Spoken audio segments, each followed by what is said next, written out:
Coming up, what an excellent day for Pantopaque Encephalograms. With Polytome.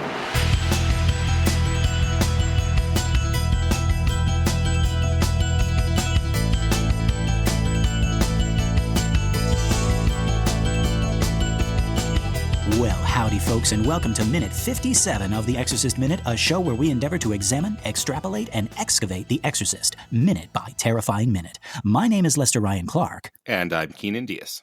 And we'll be your holy guides on this journey through what some have called the scariest movie of all time. Okay, so our minute begins with Dr. Taney saying, and the deuteragonist. And it ends with Chris saying, In what do I need to say that clearer? She says, but you know. Yeah, she says, yeah. She's very tired. She's extremely tired. Right. Yeah, I just said, Oh, we can't get away from it now. But she says, in what I think is a really cool visual shot, right? Yep. And we'll get to that. But for now, let's go back to the top of this minute, which is also a really cool shot. Again, with Dr. Taney's magical, mystical, reflective glasses, right? We can no longer deny that this is a visual character trait for him, right? It's not a mistake. It's not a one-time visual trick. Every thumbnail of this character on the internet has his eyes obscured by those reflective glasses, right? Mm-hmm. And you can take that as many ways as you like. You can say that he's unable to see what's in front of him. You can say that we and other characters are unable to see into him. It could even just be a pun, because whenever we meet him, he's always reflecting on something, right? Mm-hmm. Like in that way, he's very different from Dr. Kynan. Like Kynan is upfront, right? If a little cocky, right? Like he's baldly honest. Oh, Lester. I had to say it. Whereas Taney reflects, right? Mm-hmm. He's reflective and maybe even deflective, right? When Chris is talking about split personality, right? Mm-hmm. I really like these visuals that we got here, right? So what is it? Dr. Taney's magical reflective glasses. It's Andrew Lloyd Webber's and Dr. Taney and the magical reflective glasses. Yes. Based on the book by Roald Dahl. We did an animation trivia night the other day at my school at UNLV Film, and the question was in this animated version of Joseph and the Amazing Technicolor Dreamcoat. There's an animated version? Yeah, I wasn't even aware of it. Yeah, are you talking about like King of Dreams? Is that the Joseph King of Dreams or something? Oh, you're obviously right. Right. So it just that story has so become Andrew Lloyd Webber's story for me that even when they're just adapting the Bible, I have to say it as Joseph and the Amazing Technicolor Dreamcoat. Yeah. Right. Yeah, right. No, it's just Joseph and the Coat of Many Colors, right? Right, yes. Right. But they said the trivia question that the students had made for the club was, how many brothers does Joseph have? Oh. And it was like 4, 3, 11, or 9. And the answer is 11, right? Because it's 12 tribes. And right. I'm just always disappointed in my students' lack of knowledge of the Bible, I guess. Well, it's like, yeah, it's the 12 tribes of Israel. Right. Yeah. I didn't want to lecture them on in the middle of their nice little. Is that one of the moments where it's like, oh, Christ, why don't you know how many tribes of Israel they were? I'm an atheist and I even know. Right. I'm gonna get the education is done with. I'm done with it. No more of this. Now get into your angiogram machines. No polytomes for you this time. Right. But Dr. Taney is such a soft-spoken person, so his Andrew Lloyd Webber musical would be quite something. My magical refractive glasses, they help me see my dreams. This whole time I thought I was being reflective, but I was actually deflecting everybody. Yeah, it's the one Broadway musical where the backup singers are more important than the main character. He was deflecting. He was deflecting. Was his respecting. And then everybody just has to because then when he sings he just talks like this. Right. He doesn't even come downstage or anything. No. Right. He's constantly not finding his light. Right. we hired Dr. Taney because he's the actual Dr. Taney. We probably should have got an actor to play Dr. Taney. Probably, but this has more realism. Yeah, but the spotlight operator is constantly trying to find Dr. Taney. You can never quite do it. You just hear someone in some corner just going, "I remember a day." and the spotlight's just frantically going back and forth. He's never in the same place twice. And it only finds him when he's finished talking. Right. And then somebody else is like, "But doctor," and then they...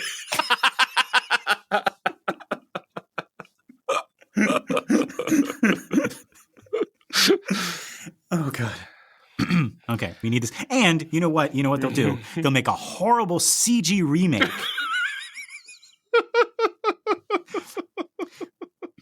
With Dr. Taney's superimposed face, right, mm-hmm. on a cat. I don't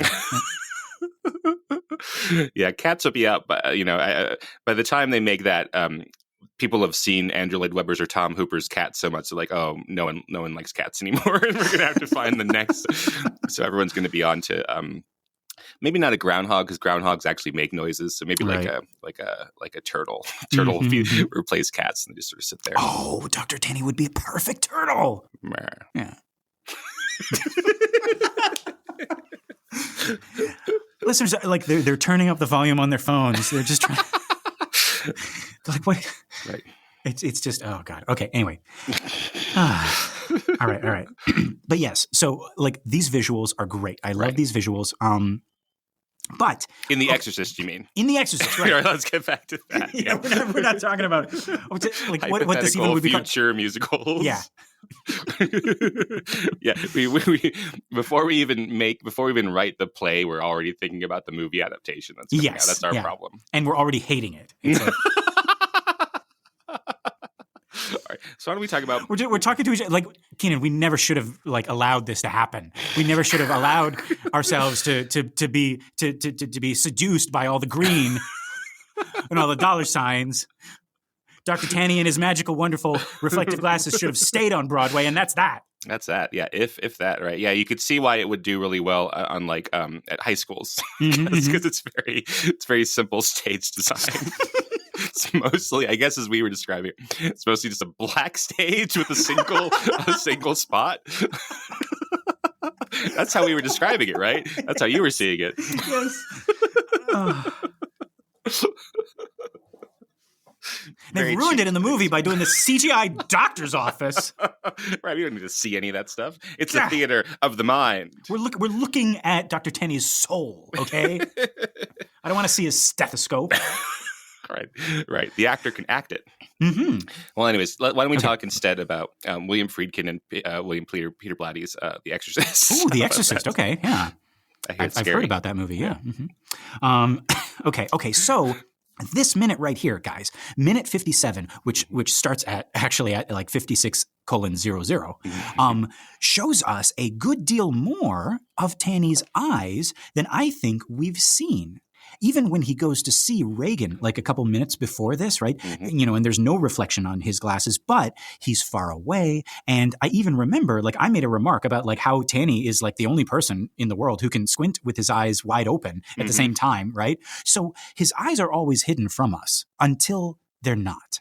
And in this shot, we see that they're this soft, I'm almost compelled to say compassionate, like blue-gray color. And so, yes, this is a choice. Why are we seeing Taney's eyes now when they have been heretofore hidden from us, right? Right. Is this actual sincerity, actual compassion from for Chris and Regan's situation? Is this professional bedside manner? Like, I might be overanalyzing myself here, but are we seeing another difference in Kynan and Taney where like Taney actually knows how to talk to people, right? He's read that, How to Win Friends and Influence People thing, right? Like he can turn on the charm, right? Unleash those, those beautiful, blue eyes. And you're falling for Dr. Taney. Oh my goodness. Well, the camera has been slowly moving me towards him. I don't know what to do here. Dr. Taney, buy me dinner first. But like where Kynan might be a little bit more blunt, right? He's a little bit more bald-faced, right? Oh, sorry. But I want to point out that's the second time in my notes that I've made a bald joke about Klein. And we are maybe 1 second into this minute.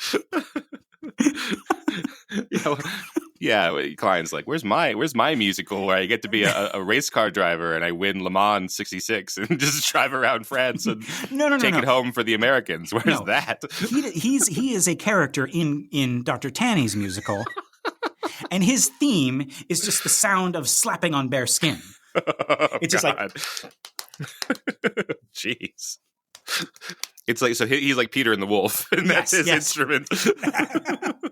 Just slapping on his head. But no, like, okay, so what I'm trying to get at is that I think this might be another difference between Taney and Klein is in that, like, Taney, I don't know, just like maybe knows how to handle people more, and it's got to be the turning on and the turning off of those, you know, those beautiful blue eyes, right? Well, one thing that I should point out is that Dr. Taney has been brought in to consult on this by Dr. Klein, and what he thought was going to happen, he's going to come over to the McNeil house, and Reagan would be having some kind of a seizure or a fit, and he would be there to talk to Chris about this. Right. But that's not what's happened. Is he gets to that house, right? Yeah. And Reagan is possessed by a demon and smacks Klein across the face. Right. And all that. And then she shows her, you know, she flashes everybody. I mean, terrible thing. So he hasn't really, you know, he might have been brought in to do the bedside manner talking, schmoozing thing. And he hasn't had a time to do that because, you know, this house is cuckoo bananas. Cuckoo banana pants. But okay, so let's get to what he's actually saying here, right? It's spliced between these 2 minutes, right?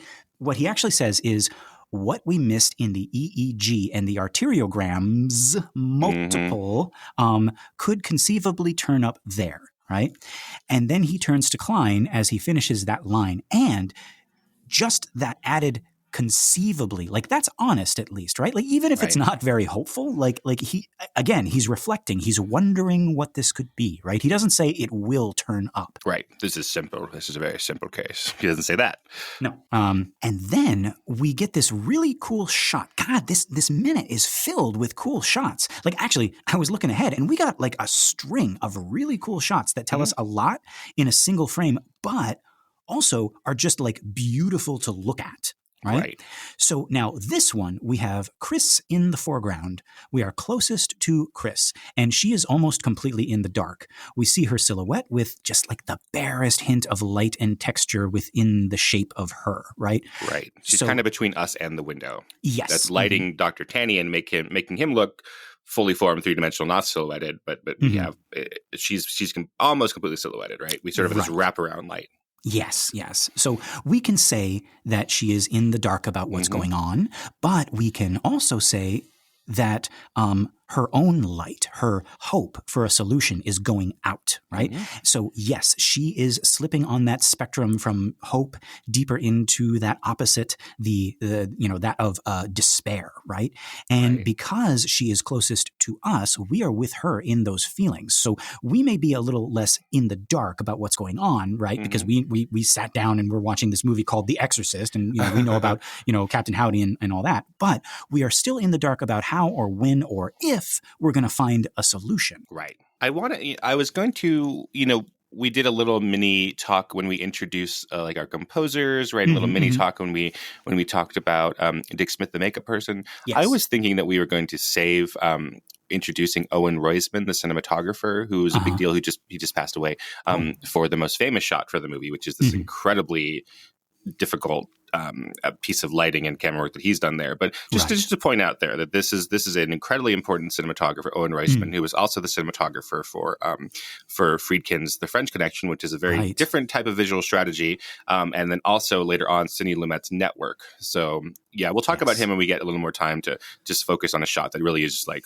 look at this badass lighting job I am doing, everybody. But yeah, just pay attention to that. This is really, really top tier stuff. Yeah. So Owen Roizman, that's his name, Owen Roizman? Owen Roizman. Okay, Owen Roizman. Yes. So he is responsible for all this, folks. And yes, he is going to have his episode in the future. And I can't wait for that. So yeah, like we were talking about, we got Chris in the foreground and she's in silhouette. And then By contrast, all the way deep into the shot, way back by the window, we have Dr. Taney, and he is bathed in the light of that window. We got lights coming from windows again. Like, what's going on here, right? And we actually got a couple of things going on with his image here. Firstly, like, I don't know if it's the same in other transfers of the film, but my Amazon one has him like only half in the frame. So it's like he's cut in half, right? Right. Is it what is it? Bifurcated? What's that? I said or is bisected. that by the waist? Bisected, maybe. Yeah. And so he's not even fully in the shot, right? Right. Secondly, he's out of focus, which is funny because he's the one with the glasses. But yeah, also. Third, he and Chris are both hugging themselves. Oh, yeah. Which, like, I just had this thought. We have an emotionally fraught scene, and we have two characters who could be holding each other for support, but are like as far away from each other as possible on their own little islands, right? Completely isolated, right? And there we go. There's another evil theme, right? So we got isolation and despair in one shot, right? But also, they're hugging themselves or holding themselves for different reasons, right? Chris is holding herself because she's like emotionally distraught. She's in despair, right? Perhaps she's also trying to hold herself together, right? So she doesn't fall apart or perhaps even, explode again, right? Right. So on the one hand, we have her perhaps hugging herself for warmth and comfort, but then we also got this image of like a broken piece of pottery that's trying to hold all the pieces together, right? But then we also got like something explosive that's trying to keep it all in. I like that metaphor, the pottery. I mean, maybe you're thinking about that because what we have on the left side of Chris's frame is a really fragile looking vase and then a sliver of mirror. So yeah, that's very interesting. Yeah, there you go, right? And then versus of all the things that could have already been destroyed in this movie, in this nice fancy house with all of this, right? All this very fragile stuff. That vase is completely safe right now. Right. Versus, okay, so Dr. Taney, way over on his little island, right? His teeny tiny Taney island, right? He's holding himself for very different reasons, right? Perhaps where Chris is trying to keep her feelings in, he's maybe trying to keep feelings out. Yeah, again, this is my flirting stance. It's Dr. Taney's stance of me crossing my arms like this. Yes, this is how I flirt. So do you like stuff? Because I don't care. Right, exactly. But I mean, you know what though? Like, I think Dr. Taney and those beautiful blue eyes. I think. Oh, that's what I need. That's what I need to get. But yeah, no, me flirting at a party usually is like, man, I hate parties. Like that's my pickup line, right? Oh, I hate music and I hate drinking and I hate dancing and I hate crowds of people. What about you? Me too. Oh, they never say that. They just move on. Like I must have been talking to the person behind them. There's just a line of people. It's all right. Next. Okay. So yeah. So I think he's trying to keep feelings out, right? Like as much as we maybe saw some empathy in those eyes, right? In just that last shot, that's where we saw those eyes, right? We're seeing him now maybe shielding himself specifically from Chris's influence, right? Right. I think he doesn't want her emotions messing with his, I don't know, like clinical or professional diagnoses, like, and that could be seen as cold and unfeeling, but also maybe as a way to keep being the best doctor he can be for her, right? You could read it either way. And then you can also read the arms folding as being stubborn, not willing to listen to Chris, right? Like he's the doctor, he's the man, he knows best, right? Or again, like this could be like he's trying to maintain his objectivity, I guess, right? His objectivity, his inner temperature or whatever. Yeah, right. Yeah. You can't if you are a therapist who is really empathetic and feels everything that your patients, you'd be useless to them, right? Right. You don't want to do that, right? Right. Yeah. Oh God, won't somebody help me? It's like, I know. Right. Like, won't somebody? I'm trying to help you, lady. What about me? In my little pad in my chair.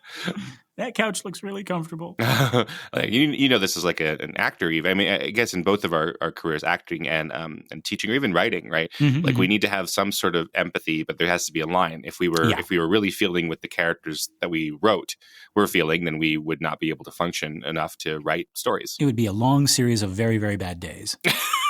Right. But the same with teaching, right? Yeah, you couldn't, if you were so empathizing with one student over all the other ones, that would make you not an effective teacher anymore. We're constantly doing that. Yeah. So like what could seem to be selfish from like an outsider's perspective is more like self-preservation, so you can keep doing the job that you're doing and keep being the best person for other, for the people in your care, right? Yeah. Now, Kynan, before we move from this shot, I actually wanted to ask you something. Because you're here with me, because I have you trapped in here with me. Oh, no. I couldn't pass up this opportunity, right? Like, I'm wondering if we could appreciate this scene more if we saw its opposite. Maybe not the exact opposite. Let's just like experiment with like the light for now, right? Mm-hmm. But what if we had this exact shot, but Chris was fully lit, still in focus, but fully lit, and Dr. Taney and where he is and is all in shadow. Mm-hmm. When and why would we use that lighting, and what would it convey? Everything else is the same position of the characters and all that. Yeah, same performance, same. Yeah, great. That's really interesting. I love these thought experiments. I've taken to doing this more with my students. Like, let's make the bad version of this, right? To see what's good about this good version. Mm-hmm. So I suppose that we'd be really, really focusing on Chris's emotional state, what she's experiencing. Perhaps that would not work as well, because then we wouldn't be thinking about Reagan as much and what we're going to do with Reagan, right? Okay. So like Dr. Taney's question about like, we should do this for Reagan, we wouldn't necessarily be contemplating that as much. We'd be more on like Chris's state in the present as opposed to the future, right? We might also, if we're losing Dr. Taney completely, we might see him as someone that we're not going to listen to, right? Like he's completely in dark and shadow and out of focus. Then, well, we're not even thinking about him. We're thinking about, Chris taking control, and the next thing that we see is going to be her actions and the repercussions of that, as opposed to Dr. Taney's actions. Right. So we're wondering, is like, how is she taking all this in? What's she going to do next? Right. And then, because we're about to cut to another scene. And so it might imply like, okay, this cut that we're going to is because of something that she has decided, where that's not what happened. The cut that we're going to get to is something that he has decided, Dr. Taney. Yes. Oh, interesting.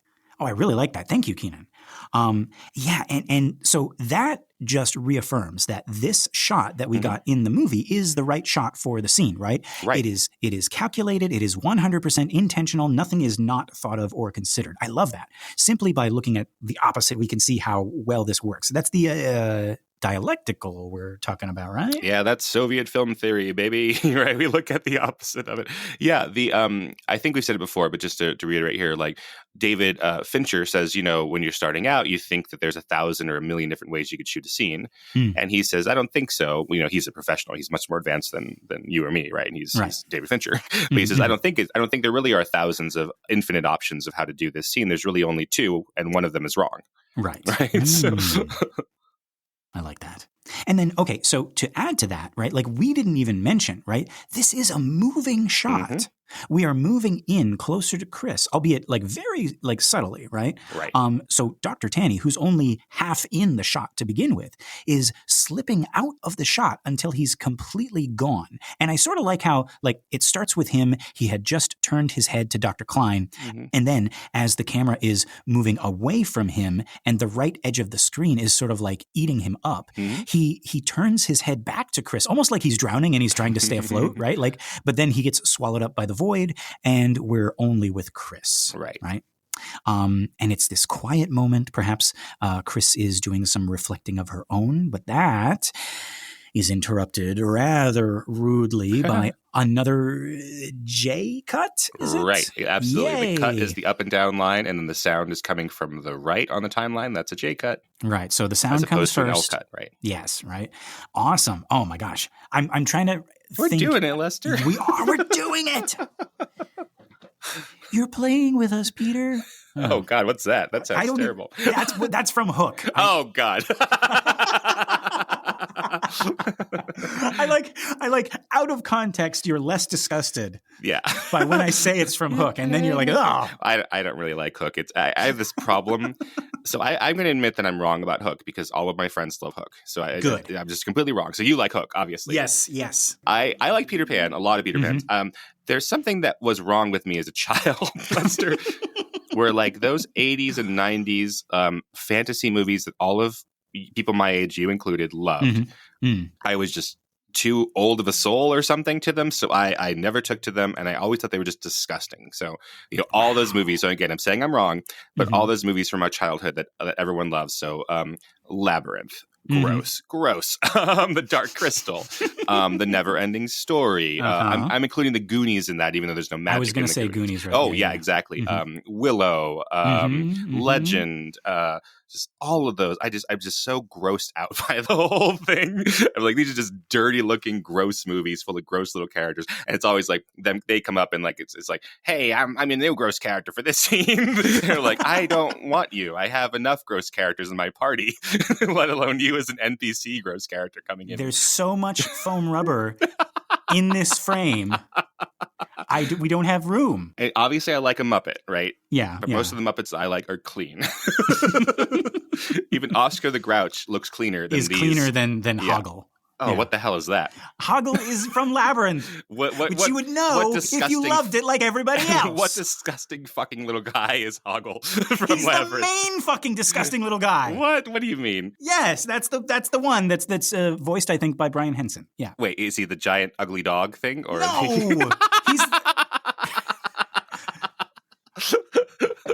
he's the little ugly man thing. The little ugly what in Labyrinth? Yes. Labyrinth. Are you confusing Labyrinth with something else? Hoggle. Let me look him up. Ew.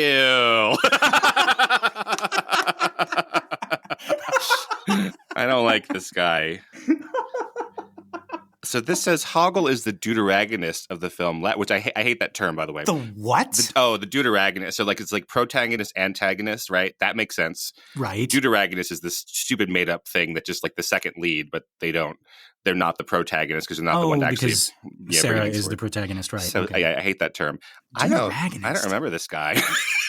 But he's the second lead in like Labyrinth. the other main. He's like the main puppet. All right. Well, I have wiped him from my memory until this day. Like the collective memory, if we're doing like bar graphs of characters that you remember, is David Bowie or Jennifer Connelly. Well, like depending on who you are, like you're going to remember David Bowie. Yeah, I remember Jennifer Connelly and David Bowie, and I remember the babe. I think David Bowie's bulge is like a separate character. Also, like you're probably gonna remember. As I was a kid, I didn't notice that. I was too. And that was the first thing I noticed. As soon as he walked on screen, I was like, "What the fuck am I watching?" But there's a couple of dogs in Labyrinth that I remember. Mm-hmm. Like there's a dog and there's a puppet dog. Right. Wait. Yeah. How do you remember those? I remember those because I think that they're not, those aren't nightmare fuel. Okay. And then recently, where I've been confessing this more to people, confessing why I didn't have friends when I was a kid, they've been showing me things like you just did of Labyrinth. I'm like, oh, like there's like 3 Muppets that are like bird things and that they switch each other's faces and eyes and stuff. I think everybody hates those though. That's really, really disgusting. Yeah. I think those are the thing that everybody hates, and which is weird because like I really like them, and sure. They actually inspired like my first short stories. So like every time people like shit on those guys, I'm like, oh. Again, I'm wrong. People love these movies. I'm just completely disconnected from my generation as a whole for not liking any of this stuff. So wow. So yeah, I'm completely in. I was just like an old child. I was like, no. We thought this was the Hook trap. Oh, that's where we are. Right? It had a trap door with the title Hook on it, and we fell into what I'm guessing is like the Jim Henson trap. And again, I love Jim Henson, right? I love the clean, upstanding Muppets, the ones who have jobs and pay their taxes. Wow. Okay, I might have to cut some of this out here. No, I like those Muppets a lot, and I even like Jim Henson's early pre-Sesame Street, like his pre-Muppet, like his experimental puppetry. Yes. I love that stuff. No, but it's this other thing. It's the 80s nightmare fuel where he started where he started making Muppets out of like leather or whatever that is. Yeah, why Rubber. did he end up doing that? Like, why is it so heavily representational, right? So we see, I got this Hoggle guy off my screen because I didn't want to look at him anymore. But like every like crease and crevice of him, like why do we need that as opposed to like the old man from Fraggle Rock who has no features really, right? He's just a couple of shapes on top of each other, and that's a much more pleasant looking person. Or like Statler and Waldorf. Oh yeah, great, love them. I could watch them all day. Yeah, and then Salacious Crumb, who I have a Salacious Crumb sitting on my bookshelf. I could do with Salacious Crumb. So I don't know. It's something in between, some kind of valley in between Statler and Waldorf and Salacious Crumb that becomes interesting. It's sort of what's the word? It's on the tip of my tongue. It's you know what? It's like it's uncanny how we sometimes read each other's minds. We were on the same page. Yeah. All right, let's crawl out of this. I don't even know what the fuck trap this is. This is the overly scary 80s fantasy kids movies. Yeah.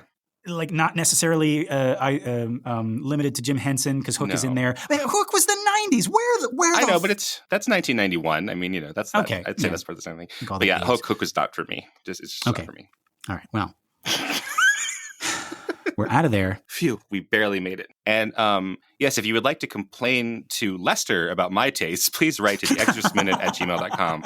So folks, I love Hook. I love Labyrinth. I love all of those movies. Yeah. Because you're a normal person. I don't like them. Yeah. Okay. So, but yeah. So we got we were talking about J cuts. That's what this. Yeah, we're gonna get a real nasty cut here. Yeah. So we get J cuts. The sound happens first, and then we get the visual, right? And yeah, for like a split second, I was like, "What is that noise?" Right? Because it's still happening when we're like in Chris McNeil's home, and then we see we don't even see it. It like hovers into the frame in the next shot. This horrible screaming apparatus, right? Like again, like other people have commented that this looks like an instrument of torture. Absolutely. Mm-hmm. The other instruments looked like broken office supplies, right? That were just like sort of like gathered around Reagan's head because they didn't know what else to do, right? But this one has a face, and it's like staring at Reagan, and it's like moving in unhuman ways around her and like intimidating her. Yeah, it has a purpose, and that purpose is malevolent, right? And even like you said, like it has a personality. Like we could look at it as a torture device, like the doctors are interrogating Reagan, but also this machine looks like it's interrogating, right? Like it's the one doing the interrogation, right? Like in the next shot, we see Reagan on the bed and it's hovering above her and but it's like looking at her from like all of these angles. It's like turning its head. It's trying to get like a good view. Like this is on the early end of the uncanny valley, right? It's not so human-like, but like it's just starting to seem to have a personality, right? Like what if we gave it more of a face, like two eyes instead of that one camera it's got, right? Like and a mouth just to go with that scream. And it's also got a mouth that it's just like Does the mouth open as it screams? Like bah, bah. God. We shouldn't have insulted Jim Henson. We need him now. Yeah. Put on some wrinkles. Can we add some wrinkles in here? Some creases in the forehead. It's just Hoggle's face. Oh God, I'm gonna try real hard to forget that little guy that you just reintroduced me to. Okay. But yeah, like the way it is right now, it sort of reminds me of like GLaDOS from Portal. Yeah. And folks, like GLaDOS. Famous video game villain from Portal. Go check that thing out. Okay, so now behind Reagan, those are windows. They're like painted over with black, maybe so that like the outside light doesn't like come in and interfere with the machine. What's their deal, right? Yeah, but like unless you're looking directly at it, you could mistake it for like nighttime almost, right? Like that's what I thought because my eyes were focused on this crazy machine and Reagan, right? So like the peripheral was seeing like, oh, it's night outside or something like that, but it's not. Those are painted over panels of some sort.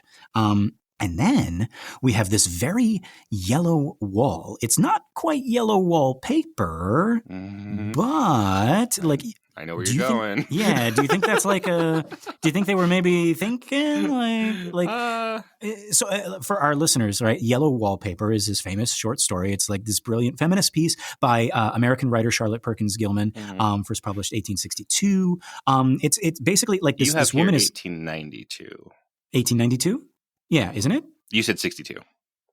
No, I said 92. No, you said out loud 62. Are you gaslighting me and you're going to lock me up? Maybe. Why would you think that? Why would you think that, Lester? Just the fact that you're thinking of that makes me worried about you. And now you got to tell me to calm down, and that's going to make me more angry. This is why I can't talk to you, Lester. Because I'm calm and you just never are. Okay. The correct date is 1892, which I have down in my notes, and which is what I said. But yes, it's the story is basically like this husband kind of like locks his wife up in this room to kind of like deal with her like nervous disorder, like she's got this. She doesn't have any condition. Like there's nothing wrong with her. If anything, it's like a postpartum depression, which is very serious, right? But like that's the debate that people have when they read this is, but how much does she have anything at all, right? Right. Or is it just like this asshole husband who's like just like forcing her into like just confining her to this room, and that's kind of like that's the thing that kind of like plays on her mind throughout the throughout the story, right? Right. And it's this wonderful example of like an unreliable narrator, which we've had, like in this movie as well, where you start to question what the narrator. It's first person narrator, right? So the character is the narrator, and you start to question like what is real and what is not, because like it starts to get more and more fantastical, and you start to wonder if she's like hallucinating or but like all that to say, Yellow Wallpaper, this wall is yellow right here, and I can't help but draw parallels to that story and to this one, right? Like we got these two female protagonists, right? None of them are deuteragonist. What the heck was the other one? Deuteragonist. I don't like it. I refuse to learn it.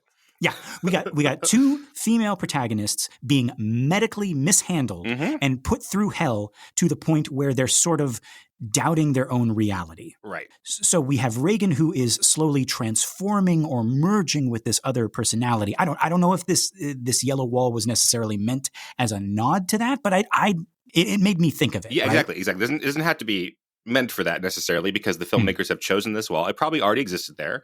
This is that same, or potentially, I guess we don't really have an explicit answer to it, but this kind of like accent wall and these bright colors, we've seen that at Dr. Klein's hospital previously, mostly blue, right?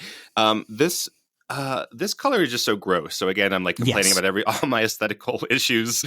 But it's like, it's like the color of Hoggle's fingers, his little grippy fingers that come out to you under your seat in the theater and stroke your leg to tell you to calm down, right? That's the color that these are.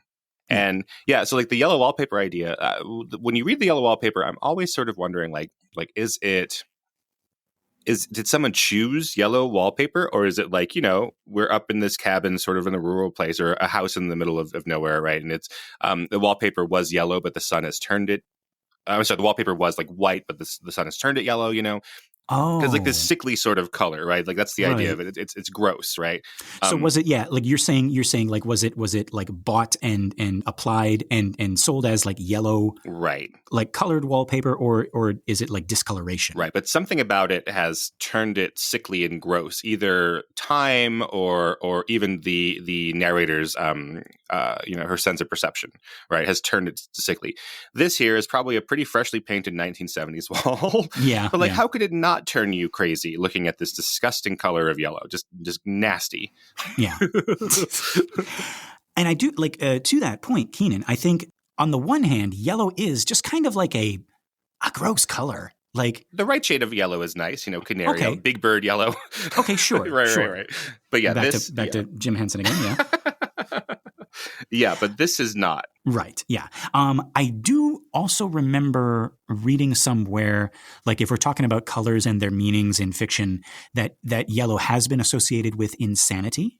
Oh, okay. Yeah, that makes sense. So possibly, right? I wonder. I'd have to do some looking up about this, about the old system of the humors, how we we used to think I don't even remember when this was, but we used to think, hundreds, thousands of years ago, et cetera, that there were like bile and black bile and phlegm and melancholy or all these different liquids inside of us that controlled not only our mental states, but our emotions, but our health. Right. Yeah. I wonder if then the yellow bile was associated with madness. I'm not sure. I had to look that up. Oh, that could be. Yeah.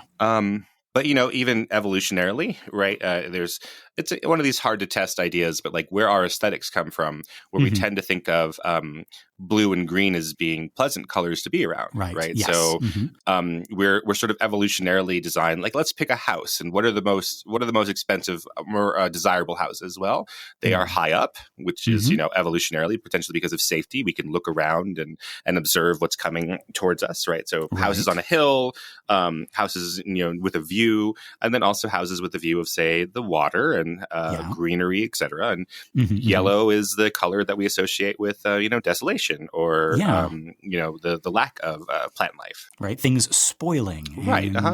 And like even, like you were talking about, like anything that is white and pure is eventually going to discolor and become this kind of like brownish yellow. Your teeth, right? That's what I was thinking. Right.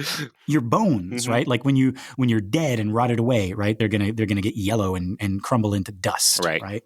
Yeah. Remember, everybody, your teeth are just bones that you get dirty. They're just Stop bones. it. Right. What are you doing? Okay. So one more thing before we crawl out of this. Now we're in the yellow wallpaper. No. The yellow wallpaper is itself a trap. We are in the yellow wallpaper. All around me, everywhere I look. Crazy lady in the No one to talk to but this baby who's the source of all of this. Oh God. But okay. So even less intentional, but still kind of neat, right? Uh-huh. Check out this sentence, which appeared in the preview on Google as I was researching yellow wallpaper. Oh. This is like the preview before you click on the link, right? And it's just like a quote from the story, the yellow wallpaper. It says, "Up and down and sideways they crawl, those absurd unblinking eyes." And we certainly have an absurd unblinking eye here. Perhaps we could even link it to the absurdly reflective eyes of Dr. Taney. Again, this is probably just me. It's but it's just like fun to play with imagery, right? Right. And like you were saying, Kynan, there seems to be quite a lot of focus on the way that characters look at one another, right? Like we mentioned with like the way people looked at Father Marin in Iraq, right? Like the way that the homeless man looks at Father Karras, right? We got Captain Howdy looking hungrily at you with his walleyes. We got the reflective gaze of Dr. Taney. We got Mary Karras breaking you into pieces as she looks into your heart. And then now we got this machine looking into Reagan's brain. And we haven't even experienced the most chilling, the most uncomfortable look into your soul, right? That's coming up, right? Like all that to say there's a whole lot of looking. A whole lot of looking going on. Well, can we talk about some more film theory 101? Sure. If you wouldn't mind. The idea. So your basic idea here is, right, that being looked at is violent or unsettling, right? Uncomfortable. Yeah. Uncomfortable at the very least. And sometimes it's like this like intimidating thing to be looked at. Yeah. Right. Depending on the person, depending on the source. Right. Yeah. This would have been relatively recent to The Exorcist. This was in 1971. We had a British film theorist named Laura Mulvey. And she was a Freudian film critic or a neo-Freudian film critic. And so she was looking at analyzing film with an eye towards psychoanalysis and what's going on psychologically. And then, subtextual psychology, like Freud, but more backed in science, right? Because Freud had been, scientists got rid of Freud, and when we took him in literary studies, we're like, yeah, we'll take him because science doesn't have use for him. So anyways, she writes a piece called narrative no. She writes a piece called Visual Pleasure and Narrative Cinema. And this is a really interesting piece. It's sometimes hard for like film students to read because psychoanalytic film theory is very strange for them to read because you have to sort of, go all the way back to what Freud was talking about. And she writes like as if what Freud had said already, right? She's writing for other academics. But she points out that that there's all these different ways of looking in a movie. There's 3 looks: the look of the camera as it's recording things. There's the look of the audience as they see what has been recorded, and there's the look of the characters on each other. Right. So there's 3 different looks, and she says that usually, because the piece is called visual pleasure, that usually for the audience at the very least, we can accept that like one of the things that's nice about movies is that we get to look at things, and there's something pleasurable about that. I think she calls it socophilia, something like that. Socophilia. I think so. But the pleasure of looking at something, right? Interesting. Yeah, and then she posits, which is I think completely borne out true, that that the people who invented the language of cinema were men. That's very true. And that they were supposing a male audience, and that the even though that was wrong in certain time periods, like in America in the 30s and 40s and 50s, the majority of the audience was women. But she makes that point very briefly. But yeah, most of the time you can sort of see that this is aimed at a male audience, right? Most films, right? And that most films were about male characters as the heroes or protagonists, etc. Right? Yeah. So she says, well, so the language of the cinema is patriarchal because it's designed by men through male characters for male audiences, right? Interesting. And she says, so it is supposing this looking, which later people came along called the male gaze, which you might have heard. Yes. Gaze, the male gaze. So she didn't use those terms in this piece, but people that came along afterwards were like, okay, this is the male gaze. Movies have the male gaze. Right. And so what that supposes is that movies are designed to, try to take on this visual pleasure by looking at things, and because it's through the point of view of men, that means that the role of women in movies is to be looked at and to be therefore objects of your gaze. And so movie doesn't use those terms, but then later people come along and say this is the objectification of women. That's what movies do.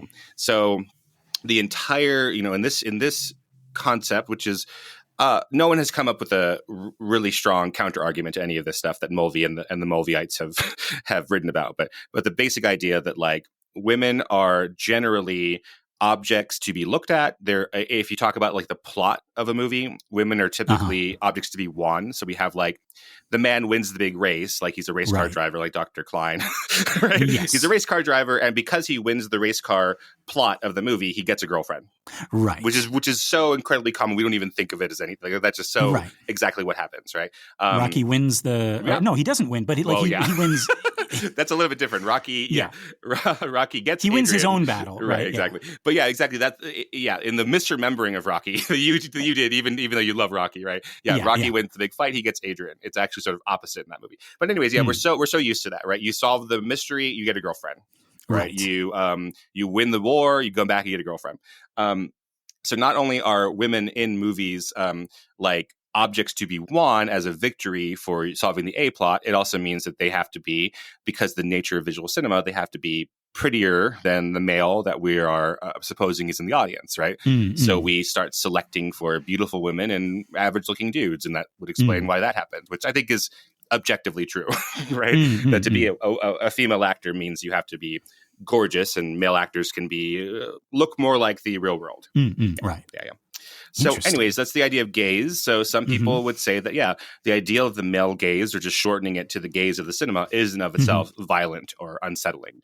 To be looked at is a form of sexual aggression, or aggression on this plane that it makes you incredibly uncomfortable. So so like later we had like really interesting scholarship about the nature of, say, a horror film, like the slasher film, which is obviously sexual in nature if you're Freudian. Yes. Like it's just not even a doubt.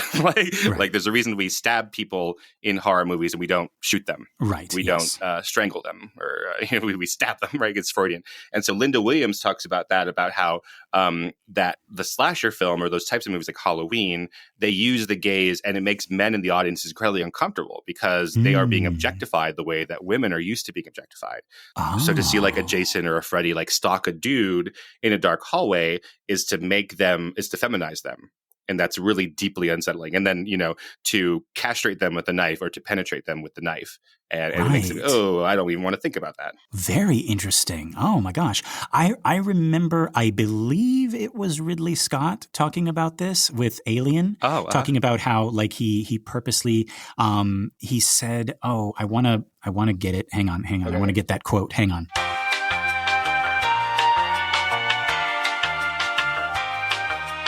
Okay, there we go. And we're back. So Dan O'Bannon actually said this about the Alien film, right? Mm-hmm. Like he said the sexual imagery was intentional, right? And what he said about it, he said, I'm going to attack the men in the audience sexually. I'm going to put in every image I can think of to make them cross their legs, right? Homosexual oral rape, birth, right? The thing lays eggs down your throat, right? So he's doing, I think what you just mentioned, Kynan, right? Like he's taking all of those like actual like real world nightmares that women have to deal with like in real life, in the real world. And he's putting it into a horror movie, but he's specifically focusing on the men and making them feel like just a little bit of like what women have to feel all the time. Yeah. Whenever I teach Alien, I'll show all of these, inversions of, that's what the whole movie is, inversions of sexuality, inversions of birth, inversions of rape, right? Inversions of sex. And they get that face hugger once it falls off of Kane. And they have it in this little tray. And what they've done is they've taken like seafood. They've taken mollusks and scallops and stuff like that. Oysters and stuff. Yeah, they made it there, and I showed to the students. I'm like, this is a clitoris. That's what this is that they're poking at, and they poke the clitoris of this alien thing, and it starts, going, it's just horrifying. It's just terrifying because we're not accustomed to think of those things as strong, right, or even dangerous, right. Right, and they're they've got it under a microscope. They're examining it as if they don't understand it. Right, exactly. Yeah, Kane understood it. He's the science officer or whatever. He gets it. No. I forget what Kane does, but yeah. Oh, Ash is the science officer, and he doesn't understand sex at all. And he's a fucking robot. Right. Spoilers, guys. Sorry. Well, okay. Well, you spoiled that, so another spoiler, right? And then, of course, if I'm remembering correctly, Lambert is the last to die, right? Oh, isn't that right? Or Parker? No, Parker. Oh, I'll look it up here. Yeah. When you look at Alien, though, there's something really interesting there about the alien having trouble with Lambert, the Veronica Cartwright character, and she's the one the alien goes up to and like it's not quite. It's not as stupid as this, but kind of like caressing her and being like, "What are you?" Right? Like, I don't know. Are you my enemy or not? Right? Yeah. And because Lambert is a woman, but she has really short hair, and it's hard to tell necessarily. And then in Aliens, they James Cameron and the design team made Lambert a trans character. Oh, so that's like you could see it barely. In some of the files they go and they look at all the Nostromo crew, and you could see that Lambert was assigned male at birth. So there's all this stuff that's not in the original film, but like certainly in the original film it is a little bit like here I'm here to kill all these dudes, right? And like, what are you, Lambert? I'm not sure what to make of you. Wow. So I didn't even because like when you started talking and I was like, wait, Lambert's not in the second one, right? But then you're talking about looking at her like files, right? Yeah, they debrief Ripley about what happened on the Nostromo, and they have like character bios. This is way in the background. Like you have to be really looking for this kind of thing. And it says like Lambert. She has a birth name that's like male or something like that, where they say that. Yeah. Interesting. Yeah. And then also in Aliens we got I'm forgetting this actress's name. But she Jeanette Goldstein. Yes, Jeanette Goldstein. Don't pretend you don't know Jeanette Goldstein, Lester. The pressure's on when you're doing a podcast, and it's like, oh no, Jeanette Goldstein. I know Jeanette Goldstein. No, I'm outing you, I suppose, but you had a little crush on her. A little bit. Well, you know what? Like, actually, like, I think Sigourney Weaver is the top of my list. Oh, sure, yeah. But like, okay, but just all that to say, right? Like, all of the female characters, or like female presenting characters. Right. In that series are not what you would typically have in a horror movie, right? Exactly. Yeah, very interesting. Yeah, completely.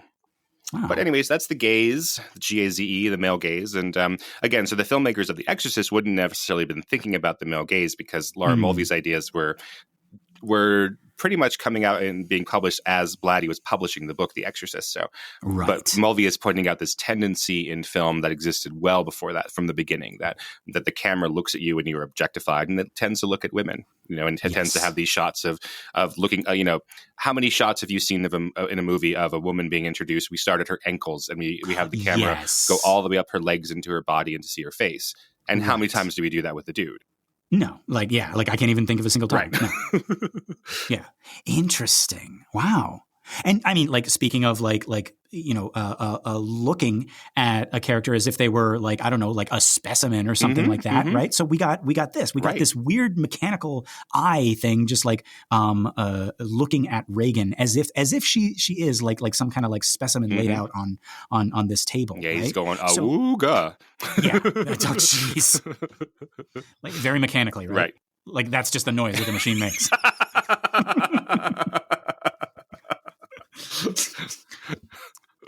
I can see why they went with the newer model. Right. It's very uncomfortable for people.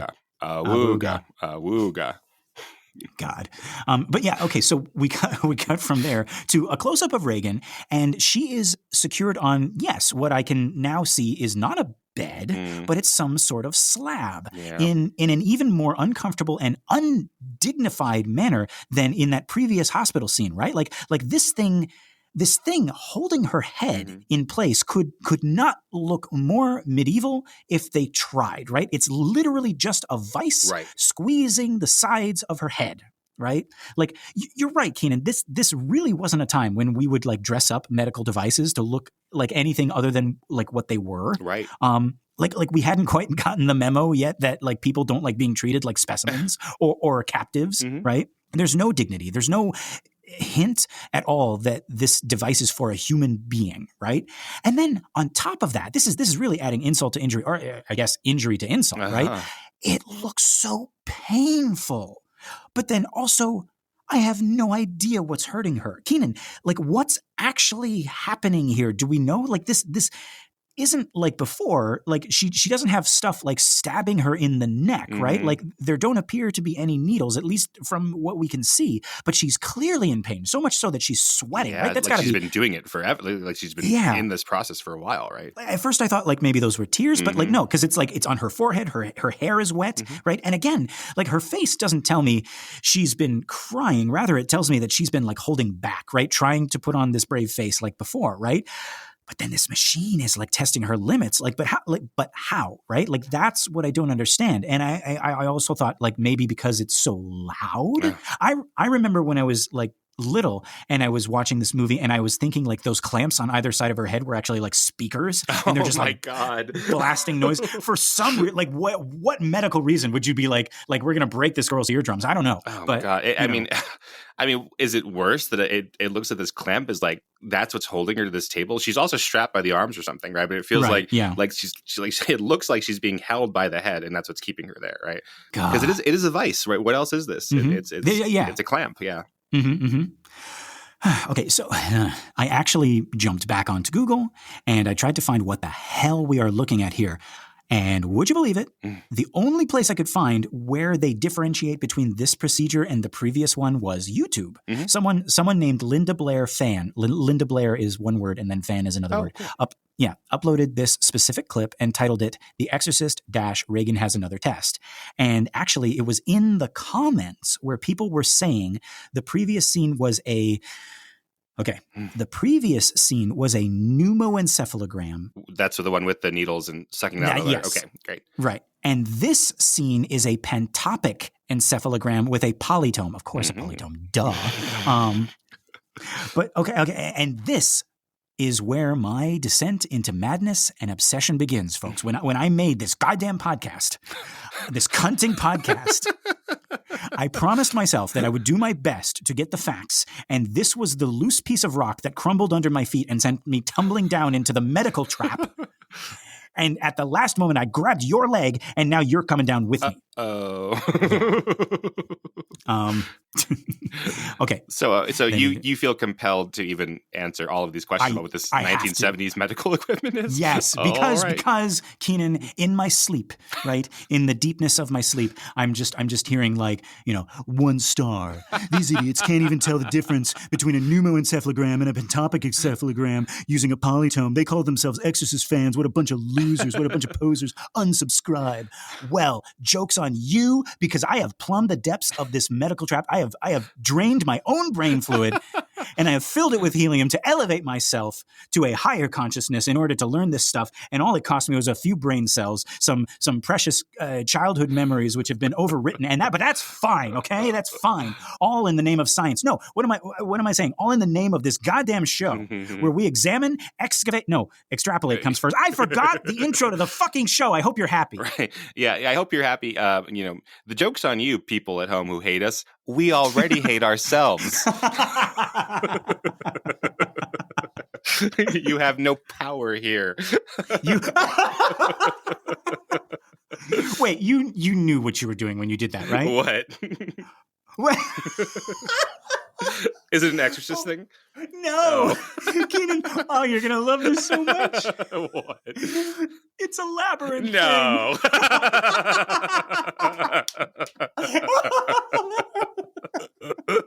No, what is it? What the girl Sarah says it in Labyrinth? Yes, it's what she says at the end.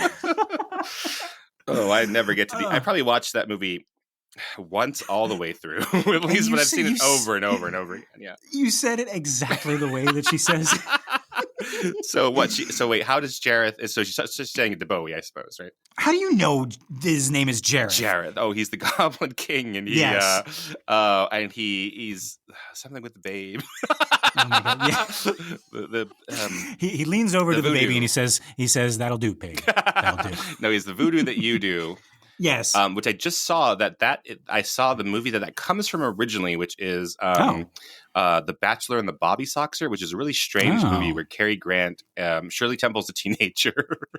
Shirley Temple's a teenager, and she falls in love with Cary Grant, and her older sister is a judge, and she's like, the only way we're going to get this out of her system, where she like loves this grown man, is to make you go on dates with my kid's sister. And then she's going to learn that like there's nothing here between the two of you, and so that's what that movie is, The Bachelor and the Bobby Soxer. But yeah, they say that's where that the voodoo that you do, the hoodoo that you do, right. The story about the babe, what babe, right? Something like that. The babe with the power, with the power, what power? Yeah, exactly. That comes from that Oscar-winning screenplay from the Bachelor and Bobby Soxer. Yeah. Oh my God, okay, we're not talking about Labyrinth. No, but tell me, what's the context of this? So this is the end. This is how she beats Jareth. Yeah, she says she actually so the line is actually a little bit different. She's like, you have no power over me. And you said, I believe you said you have no power here. Right. But like she says that she said it in this like she's just realizing it just then. Which is what you did, so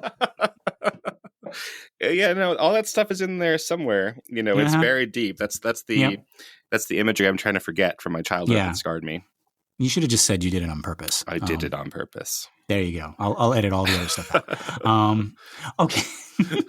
All right. So basically, we're back to the pneumoencephalogram in versus the Exorcist. In the Exorcist. We're in the Exorcist. We're the Exorcist. God, people are going to be. This is the episode. No, this is what we do. If they don't like this, though, there's other shows. This is the voodoo that we do? There's other shows about things where they talk about what they're assigned and nothing else. This reminds me of a movie. What movie? the movie about the babe. What babe? The babe with the power. Yeah, there we go. All right. I'm getting out. Okay, so we're talking about the Exorcist. We're talking about these two medical procedures. The one that we already saw, which is already horrific, and then this one where it almost seems like she's in more pain, but we see less. Right.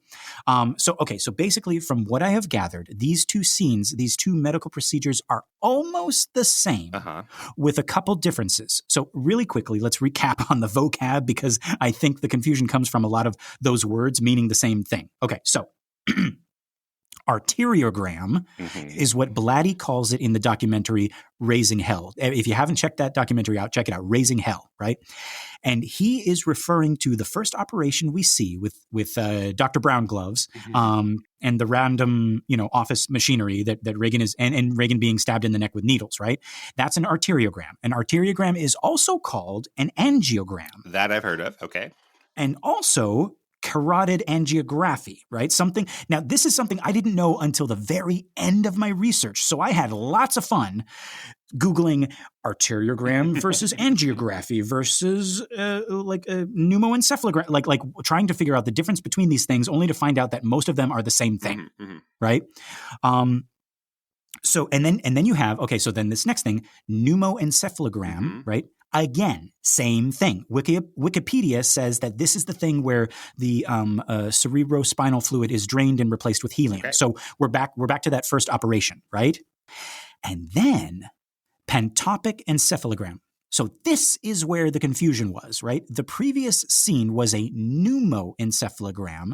This scene features a Pantopaque encephalogram. Now, you might be asking, what is Pantopaque? If you're still here, you might be asking that.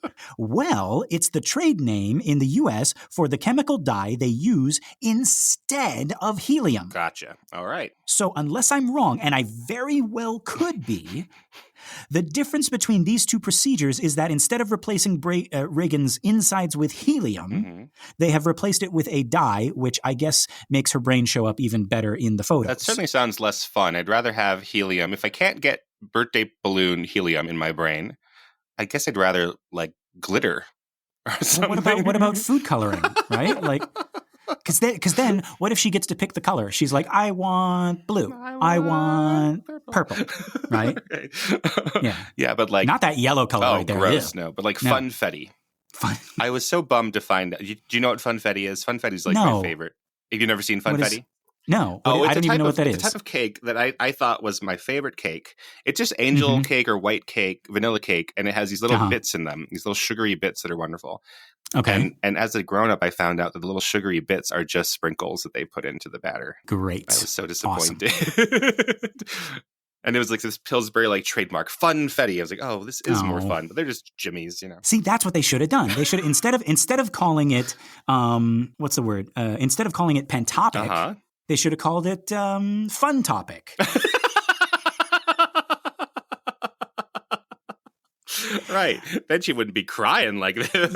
Exactly, right? You know, Dr. Taney, Dr. Kynan is like, hey, we're gonna drain your cerebrospinal fluid and we're gonna fill it with Fun Topic. You're going to have a wonderful time in there, Reagan. We're gonna dye your brain so we can see it better. You're going to be up on the X-ray, backlit thing. You're going to be dyed up there. Oh God. Oh. Okay, so that's what the Pantopaque is, right? Pantopaque isn't even the name of the chemical. Oh. It's like it's the American trade name for it. But it's a dye that shows up better on the camera, right? And the Polytome is the GLaDOS machine, and tomography is what the GLaDOS machine is doing, right? And that like predates CAT scans and MRIs. Oh wow, okay. So that's all that. So the reason she looks like she's in pain is because all of the stuff previously happened again. Oh God, we just didn't see it, except now instead of helium, it's dye. And instead of reclining and having an overhead projector come up to her, she has to be put like at a like 45-degree angle, right, for this machine, this Polytome. Yeah, this Polytome. Yeah. Jesus. Okay, so let's get the hell out of this medical trap. You did a lot of research. Yeah, I can now close 17 tabs on my computer. Kynan, I feel like I should have a medical degree now. I know as much as Dr. Klein and Dr. Taney, or at least definitely more than Dr. Phil. Right. By the way, Kynan, I went back and I watched his interview with Shelley Duvall. Yeah. What a fucking asshole. Yeah. I did not realize like how exploitive that interview was until I saw it. He was literally just using her condition for ratings. Yeah. Like what a parasite. Yeah, she's not in a place to be giving an interview, and he should know that. No. And that's again, like he is a doctor, but I believe of social work. He's not a medical doctor, which means he doesn't have an obligation to treat people, as a patient. Like people. Yeah.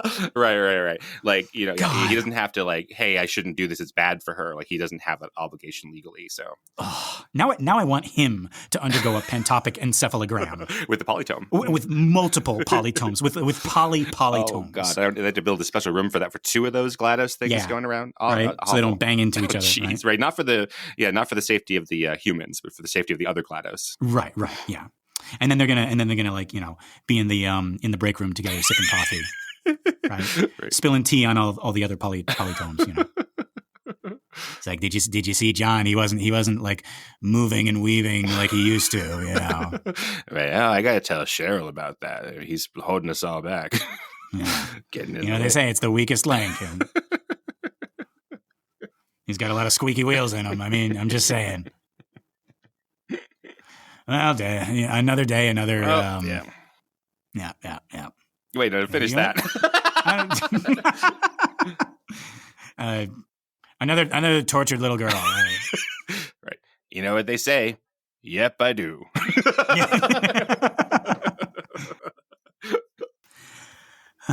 Okay. But yeah, okay. Back to this minute. Back to this movie. This minute, we didn't go far. We were still talking about the polytomes. Right. Now watch, these aren't even called polytomes. Oh, God. The whole fucking thing I made around these things, and it's the wrong But thing. that's our Pixar movie version of them, is the polytomes, and then the trailer is, what if polytomes came to life? Oh no, and that would be because like all of them are like one word. It would just be poly, and that would be his name. Right. You've never seen the world until you've seen it through the one mechanical blue eye of Polly. There's a sequel to Wally. There's a lot. You know what? You don't know. There's a lot more out there beyond those tinted black windows, and I'm gonna go find out what it is. Polly, it's not safe out there. We've never seen that world. How are you gonna see? How are you gonna feel with this? With what? What are you? Oh, I thought I had hands for a second. Sorry. I'm pointing to where my heart would be. But you're not. But by the end of the movie, I'll have a heart. Just you wait. And I'll be there, and Randy Newman will play us in. We'll be able to go. He had a heart. After all. Polytome, Pantopaque, Encephalogram. There's no rules that say a polytome can't play basketball.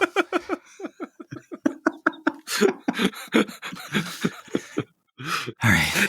Okay. We get too silly in the medical ones because it's so awful what's happened to this 12-year-old girl. It's terrible. This is horrible.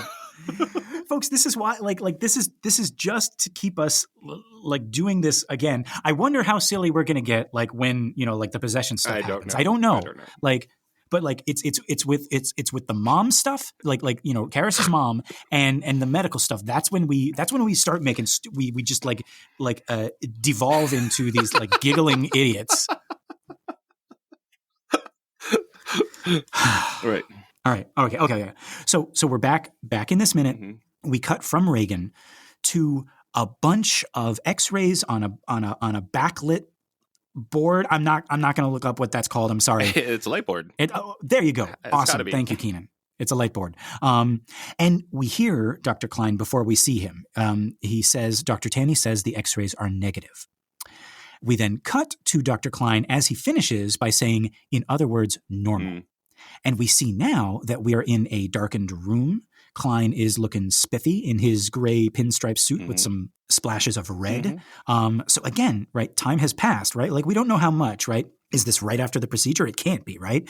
Is this a couple of days? Like he's dressed as if they're just meeting to discuss the X-rays, right? That's interesting, right? So I was listening to Andy Nelson and Pete Wright on the Avengers Minute, and they have this whole there's a wiki page where they could say this is the date when Iron Man does this, and this is the date when the Hulk does this, because someone has figured all that out, Oh Jesus! yeah. So someone has figured that out in the Marvel company, and they figured this out. Yeah. So we don't have that. So okay, let's imagine that Chris had Dr. Taney and Dr. Klein to her house. When is this procedure? At the very least the next day, and then when do we get the results? At the very least the next day. So this is at least 2 days later, but probably a little bit more, right? Probably a little bit more. Like given with like how long does it take for the X-rays to develop and all that stuff, right? Mm-hmm. So yeah, so probably got a call from Dr. Klein saying the X-rays have arrived. Right. So then she gets dressed in what she's wearing, he gets dressed in what he's wearing, and now they're in this like super dark room, right? It's the same room that we have been with This is Dr. Klein's office with the big desk, right? No, what? Oh, that's what I had assumed. This is his office? Yeah, we have Now I'm sure because we have shots of his Gabriel Macht paintings, and we have pictures of his photographs. With his cars, and we see the little red speedster car on the desk. Yeah, that's the same weird office giant conference room thing. And you're sure he doesn't just like take that speedster car with him wherever he goes? Well, he doesn't. He has the nurse bring it in. He's like, nurse. Yeah, he just points on the little intercom. Like, nurse, I have a meeting with Mrs. McNeil at 3:30. Be sure to bring the X-rays and my speedster car, please. Right. No. He doesn't even say the speedster car, but she knows because she's worked with it. She's like, and the speedster car? And he's like, yes, please. Yes, be sure to bring the labs for Reagan McNeil and the speedster car. Yes, of course. Right? Yes. Right. Oh God, our favorite nurse, right? Right. Yeah. Okay. So I'm going to trust you. Yeah, this is the, yeah. and I'm seeing it now. Yeah, it's the same. Okay. All right. Okay, so we're in the same room, but it's like, yeah, it's dark, which is just weird. Like, I know we're looking at the X-rays, right? Mm-hmm. But yeah, that's so like I didn't even think of it as the same room. There's a lot of we are introduced to rooms and we become familiar with them and we become familiar with their like dimensions, right. And then we get surprised. Absolutely, right. With a little bit of lighting or a little bit of like angling from the cameras, and we're suddenly it feels like we're in other places. That's I'm glad you put that way. Yeah, we keep surprising ourselves with that, right? As we're watching the movie, beat by bit, minute by minute. Yeah. Yeah. And obviously, like, I think the biggest example is going to be like when we get into Reagan's bedroom, right. Which we have already seen like many times now, but it's going to look, even in my mind, like the colors look different, absolutely. Right? Like once she's possessed and everything. Right. Yeah.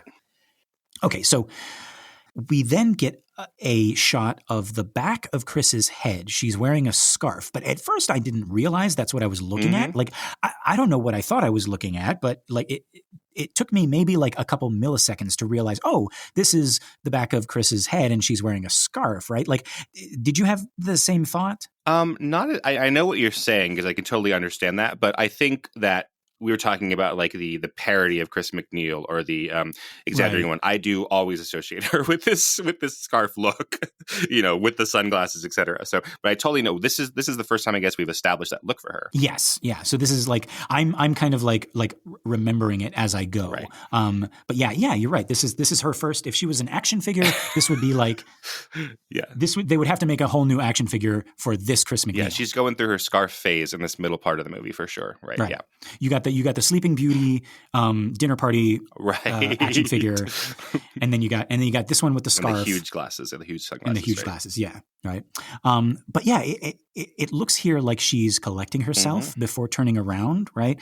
And then she does turn around, and we see the anguish on her face, like all of those tests, all of that stuff they put Reagan through. That she put Reagan through. She's probably thinking, all of it was for nothing. Right. And we then cut back to Klein, and it looks like he's working up the courage to say something. This is probably something that he's been thinking about asking, but now he's like got to muster up the courage here to ask it. Right. He asks if Chris keeps any drugs in the house, right? Like big star, Chris McNeil, dinner with the president, lots of parties, maybe, some drugs in there, right? Yeah. But Chris immediately says, no, of course not, right? Klein presses. He's like, are you sure? And Chris says, of course, she would tell him. And we know Chris well enough by now to know that that's true. Again, she's a mom before she's anything else. She doesn't even smoke grass, meaning marijuana, obviously. Right. I think that's so interesting. That's one of the first things they would probably ask today. So again, I don't know if this is how much of this is dramatized, how much of this is the way things were in the 1970s, right? Is this history or is this fiction? But today, that's one of the things they ask you all the time, just going into a doctor for any reason. They ask you, have you been on any kind of drugs and what have you? And they've made it, I think, pretty clear in the culture that you're allowed, and even, it's recommended you tell your doctor, even if you're on some illicit illegal drug, and that's protected. Right. You want to know that.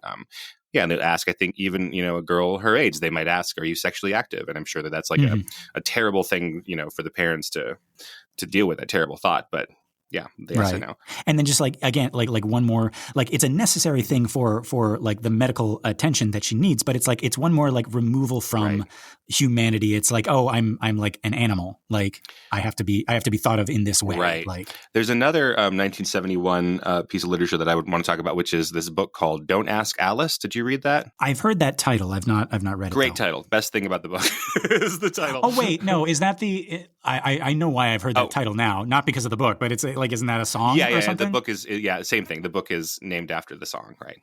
Right. Or wait, that's not the name of the song. Hold on. It's at like at the very, very bottom. It's Alice in Wonderland, right? Yes. And then the song, and then no, the song is called White Rabbit. I was trying to look it up, but I was like, oh my god! Okay. But that's the chorus, right? Go ask Alice. Right. When she's 10 feet tall, right? Yeah. So the book, I read it when I was a kid, and I think a lot of people read it in high school or are told to read in high school, and it pretends to be a diary of a young girl who gets hooked on drugs and then gets into sex and like survival sex work, and all sorts of terrible things happen to her, and by the end of it she dies, and it's supposed to be like her diary that you're reading, and at first she's all hopeful and everything, and she gets on marijuana. I'm sure that's what the first thing is, and it becomes a gateway drug and everything. It's a very powerful book, so as much as I'm like making fun of it now, but I resented reading it in high school and then realizing about 3/4 of the way in that this was fiction. It's because it's in that epistle form, like Dracula, right? And then you're like, but in Dracula, it's fiction, hopefully. Yes. But like, wait, what? These aren't really the letters that Jonathan Harker wrote. Yeah. But yeah, so this one pretends. Well, then where are the letters that Jonathan Harker wrote, Kynan? If you're so smart. I don't have them. Yeah, exactly. So like he writes Dracula and then they collect the letters from Dracula or something. Anyways, right.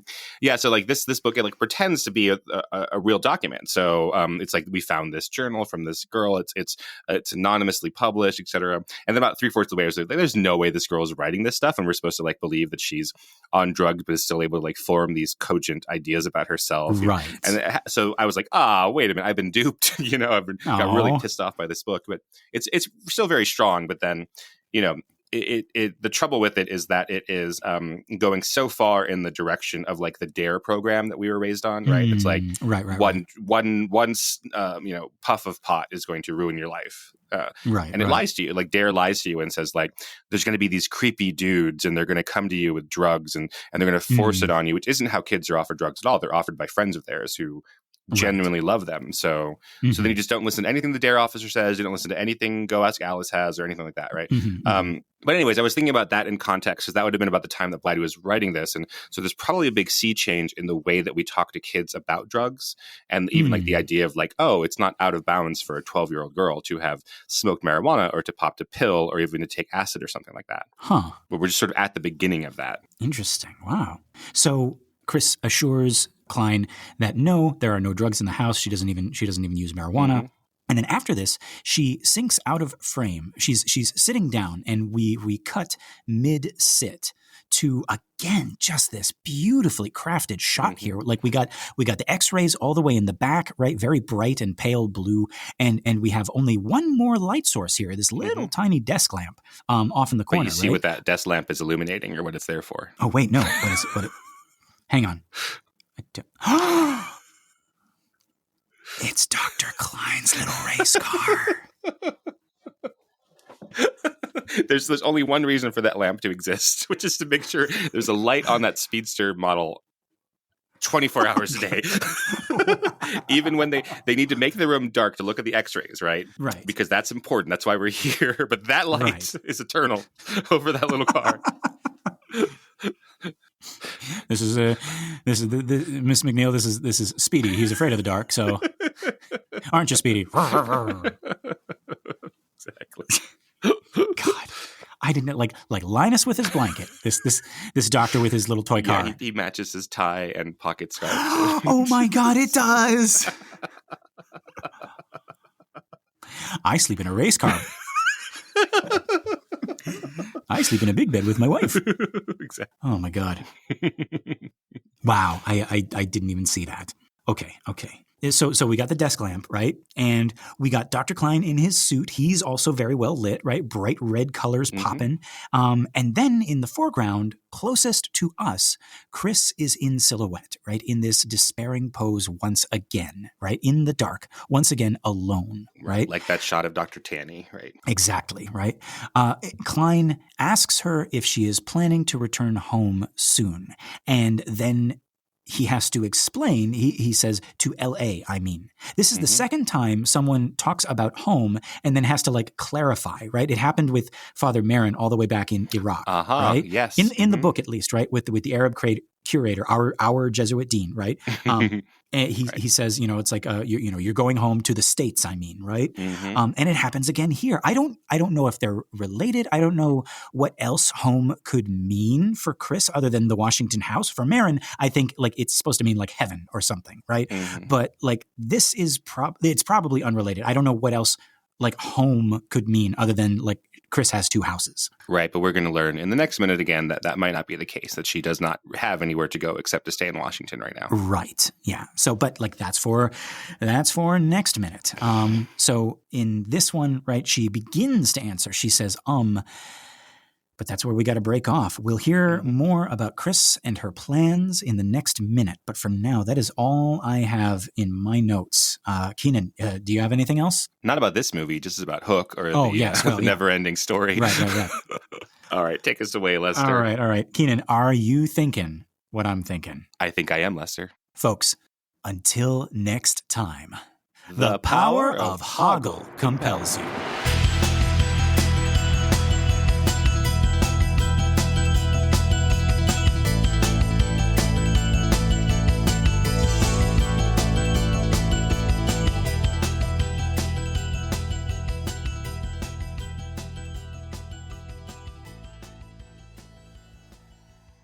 Are you going to the holiday party that Rachel is putting on? Oh, I hate parties.